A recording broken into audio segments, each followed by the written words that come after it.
गुजरात के सूरत जिले के कडोदरा में महंगाई के मुद्दे पर यूथ कांग्रेस और महिला कांग्रेस ने जोरदार प्रदर्शन किया।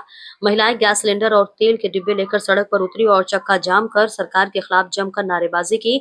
देश में लगातार बढ़ रही महंगाई और रोजमर्रा की जरूरी वस्तुओं के दामों में हो रही बढ़ोतरी के खिलाफ अब विरोध तेज होता जा रहा है। इसी कड़ी में कडोदरा में जिला कांग्रेस समिति, यूथ कांग्रेस और नगर कांग्रेस के संयुक्त तत्वाधान में उग्र प्रदर्शन किया गया। जिला महिला कांग्रेस के नेतृत्व में बड़ी संख्या में महिला और कार्यकर्ता कडोदरा चौकड़ी पर एकत्र हुए और केंद्र सरकार के खिलाफ जमकर नारेबाजी की।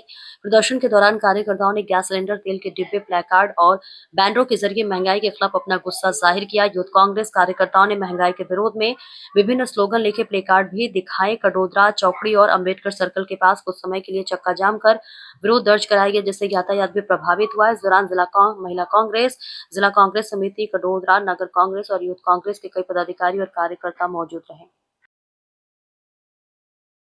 तानाशाही सरकार चाले छे અને ગુજરાતમાં પણ છેલ્લા 30 વર્ષથી ભાજપની સરકાર ચાલે છે, પરંતુ લોકોના જે પ્રાણ પ્રશ્ન છે, મોંઘવારી છે, બેરોજગારી, પેટ્રોલ ડીઝલના વધતા ભાવો અને એ ઓછું હોય તેમ એ રોજબરોજનું સતત ગરીબ માણસ હોય